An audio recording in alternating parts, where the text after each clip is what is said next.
SSC GD 2023-24 इसमें आने वाली जो 26,146 वैकेंसी है, सबसे पहला सवाल ये उठता है, क्या इन वैकेंसियों के बढ़ने की कोई आशंका है? क्या ये वैकेंसी बढ़ पाएंगे? तो कई सारी ऐसी न्यूज़ थी जिससे ये पता चल रहा था कि इस वैकेंसी के बढ़ने की आशंका है, और अभी भी इस वैकेंसी को बढ़ने या घटने के लिए क्या वायदे आगे होने वाले हैं, इस पर हम लोग बात डिस्कस करते हैं। साथ ही साथ कौन से बच्चे इस फॉर्म को भर पाएंगे। एज इशू जो चल रहा है कि वो एज इशू क्या है कि सर हमारी एज इतने से इतने तक है, हमको ये जरूर बता दीजिए कि हमारा फॉर्म इसमें भर पाएगा कि नहीं, हमारी डेट ऑफ बर्थ ये है। तो इस वीडियो में इस बात का हम लोग पूरा डिस्कशन करने वाले हैं, एक एक चीज़ों को समझेंगे। चलिए शुरुआत करते हैं, वीडियो को स्किप मत करिएगा, और अगर आप चैनल पर नए हैं तो चैनल को सब्सक्राइब जरूर कर लीजिएगा, ठीक है। सबसे पहली बात करें तो एक नोटिस निकला था चुरू भास्कर में, जो कि राजस्थान का अखबार है, दैनिक भास्कर का एक हिस्सा है, चुरू जिले से चुरू भास्कर। उसमें एक नोटिस निकली थी कि एसएससी जीडी के आवेदन 24 से 28 दिसंबर तक फॉर्म फिलिंग। ये बहुत पहले की बात थी, ये बहुत पहले की नोटिस थी कि उसमें ये नोटिस निकली थी कि इसके आवेदन जो है वो दिसंबर महीने में लिए जा, नवंबर महीने से शुरू होकर दिसंबर महीने तक चलेंगे। इसके बाद एक फॉर्म और निकला, इसके बाद एक नोटिस और निकली चुरू भास्कर में। ये भास्कर संवाददाता, यहां पर देखिएगा, इसमें साफ साफ लिखा था कि 84,866 पदों पर भर्तियां होने वाली है। 84,866। इसके फॉर्म 24 नवंबर से शुरू होंगे, जो यथावत शुरू हुए हैं, और इसमें सबसे ज्यादा वैकेंसी इस बार सीआरपीएफ की होने वाली थी, सीआरपीएफ की, ठीक है। तो यहां पर हमको देखने को क्या मिला कि फॉर्म भरना शुरू हो चुके हैं, लेकिन भर्तियों की संख्या सिर्फ 26,146 ही आई है। तो पहला सवाल ये उठता है, क्या ये सर ये वैकेंसी की संख्या बढ़ सकती है? तो मैं आपको बताऊं, जी हाँ। जैसे पिछली बार हुआ था कि हमारे पास शुरुआत में कुल 25,000 वैकेंसी के आसपास थी, 2022 की बात करें 25,000 वैकेंसी के आसपास थी, लेकिन इसको 3 स्टेप में, पहली बार कुछ बढ़ाई गई, फिर कुछ बढ़ाई गई, फिर कुछ बढ़ाई गई। 2022 की बात कर रहा हूं मैं बच्चे, 2022 की। 2022 में शुरुआत में वैकेंसी थी 25,000, लेकिन 3 स्टेप में बढ़ाने के बाद इन वैकेंसी की जो संख्या हो गई थी वो 50,000 प्लस हो गई थी। 2022 की बात कर रहे हैं, जिसमें तकरीबन 51 लाख फॉर्म पड़ा था, जिसका रिजल्ट अभी आना बाकी है, ठीक। अब इस बार की बात करें तो 26,146 वैकेंसी में भर्ती बढ़ने की संभावना है। तो हमारा जवाब यह है कि जी हाँ, इसमें भर्ती बिल्कुल बढ़ सकती है। उसके पीछे की वजह यह है कि 2024-25 की जो वैकेंसी है वो भी बहुत जल्दी आपके सामने आ जाएगी एसएससी जीडी के लिए, 2024 और 25 की वैकेंसी। और अगर ये मान लीजिए कि इस बार इस वैकेंसी को बढ़ाया नहीं गया, तो जो बची हुई वैकेंसी हैं उसे 2024-25 में इंक्लूड करके आपको शामिल किया जाएगा अगली जीडी की वैकेंसी में। तो संभवता ये है कि इस बार आपकी एसएससी जीडी की भर्ती बढ़ने की आशंका है, नहीं तो इसके बाद वाली वैकेंसी में आपके पास ये वैकेंसी ऐड ऑन होकर आगे आपको मिलेंगी। मार्च या फरवरी में इसका एग्जाम होना तय है, तो आप लोग तैयारी बहुत अच्छे से करना शुरू कर लीजिए। मार्च और फरवरी में इसका एग्जाम होना तय है कि फरवरी या मार्च में इसका एग्जाम होगा। अच्छा, एक बड़ा इशू और था इसके बाद की अगर हम बात करते हैं, तो एक बड़ा इशू और है एज को लेकर। सर एज का क्राइटेरिया क्या होगा, या डेट ऑफ बर्थ हमारी कब से कब तक होगी, जिस पर हम ये बात करें कि सर इतनी एज अगर हमारी है तो फॉर्म भरा जा सकता है, अन्यथा नहीं। देखिए, आप सभी को ये बात पता होगी, और जिन बच्चों को नहीं पता है, जो बच्चे एसएससी जीडी को अभी अभी जानना शुरू किए हैं, या जिनको उनके विषय में नहीं पता है, सबसे पहले तो मैं आपको बता दूं कि अनरिजर्व कैटेगरी के लिए 18 वर्ष से 23 वर्ष तक की उम्र का जो बालक है, जनरल कैटेगरी जिसे कहते हो, 18 से 23 वर्ष तक की उम्र का जो बालक है वो इस फॉर्म को भर सकता है अनरिजर्व कैटेगरी के लिए। एससी कैटेगरी और एससी कैटेगरी के बालकों के लिए 5 साल की छूट है, पुरुष और महिला दोनों के लिए, और ओबीसी कैटेगरी के बालकों के लिए 3 साल की छूट है।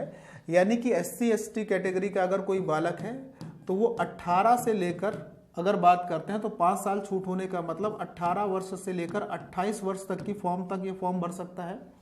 और अगर ओबीसी वर्ग का कोई बालक है तो वो 18 वर्ष से लेकर 23 और 3 26 वर्ष तक की इस उम्र में फॉर्म को भर सकता है एसएससी जीडी के।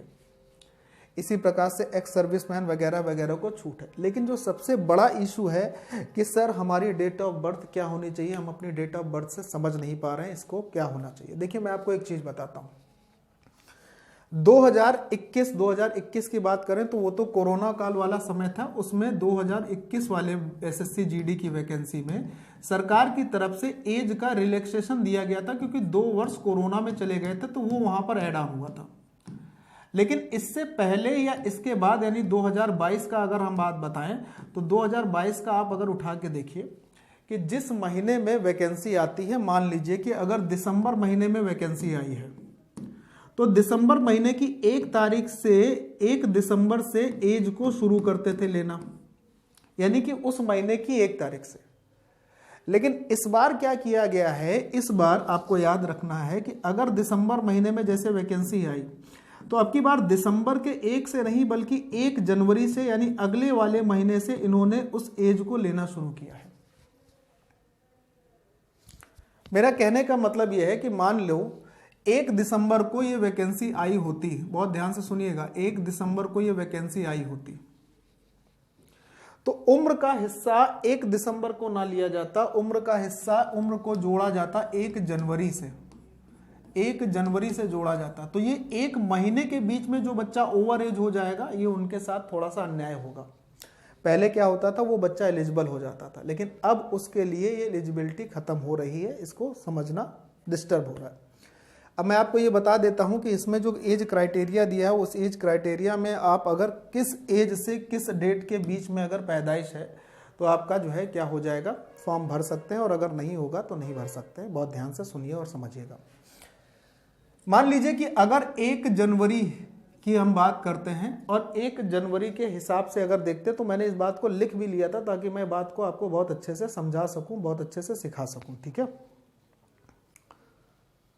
हाँ, ध्यान से समझिएगा, ठीक है।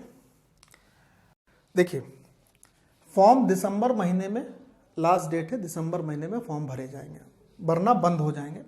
अब इस चीज को समझिएगा, अगर आपकी डेट ऑफ बर्थ 1 जनवरी, ध्यान से सुनना, बहुत प्यार से, बहुत ध्यान से, 1 जनवरी 2001 से लेकर 2006 तक है, तो 1 जनवरी को अगर आप 1 जनवरी से 2001 से 2006 के बीच में है तो आप ओवर एज हो जाएंगे। 1 जनवरी वाला काउंट ही नहीं किया जाएगा। यहां पर बच्चों के साथ यही थोड़ा अन्याय हो रहा है।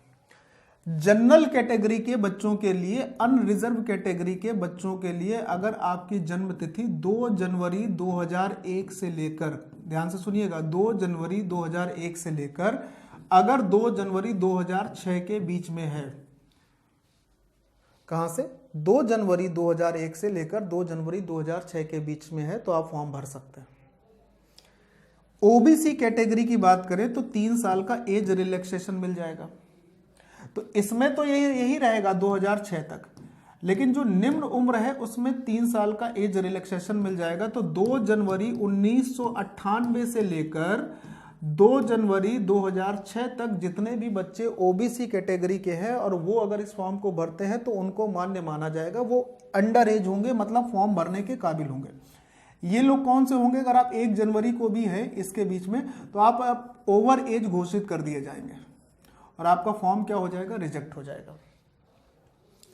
इसी तरीके एससी और एसटी कैटेगरी के अगर बच्चों की बात करें तो उनको 5 साल का एज रिलैक्सेशन होता है, यानी इससे 2 साल और कम हो जाएगा। तो 2 जनवरी 1996 से लेकर 2006 तक अगर एससी और एसटी कैटेगरी का कोई बच्चा फॉर्म भरता है तो उसका फॉर्म एक्सेप्ट किया जाएगा, उसका फॉर्म क्या किया जाएगा, एक्सेप्ट किया जाएगा। इस बात को समझना है। ये आपके एज इशू से संबंधित जो समस्या थी वो मैंने यहां पर एक लाइन में आपको इससे समाप्त कर दी। अब मैं अगली बात करता हूं जो थंबनेल में हमारे पास लिखा था स्टेट आरक्षण के लिए कि सर स्टेट वाइड आरक्षण क्या है, तो उसकी मैं बात कर लेता हूं, थोड़ा सा मैं उस पर भी आपको चीजें बताता हूं। जब आप ऑफिशियल नोटिफिकेशन को खोलेंगे तो उसमें एक पहरा ये आता है और इस पहरे का मतलब मैं आपको बता देता हूं कि इस पहरे का मतलब क्या है। इस पहरे का साधारण मतलब यह है कि एसएससी जीडी में शामिल हुई सेंटर्ड आर्म पुलिस फोर्स की जो वैकेंसी है, यानी सीएपीएफ की जो वैकेंसी है, अगर कोई बच्चा मान लीजिए मेघालय राज्य से है, बहुत ध्यान से सुनिएगा, मान लीजिए कोई बच्चा मेघालय राज्य से है और वो सीएपीएफ फोर्स को ज्वाइन करना चाहता है, तो मेघालय राज्य से सीएपीएफ को ज्वाइन करने के लिए उसे अपना डोमिसाइल सर्टिफिकेट यानी कि निवास प्रमाण पत्र जो मेघालय राज्य का होगा वो लगाना पड़ेगा। और अगर वो मेघालय राज्य का डोमिसाइल सर्टिफिकेट लगाता है तो उसको इस सीएपीएफ में, सिर्फ सीएपीएफ पोस्ट में क्या मिलेगा, आरक्षण मिलेगा, रिजर्वेशन मिलेगा जो स्टेट देता है। मान लीजिए अगर कोई बच्चा यहीं पर बिहार राज्य का है या यूपी का है तो उसे बिहार राज्य का अपना डोमिसाइल लगाना पड़ेगा।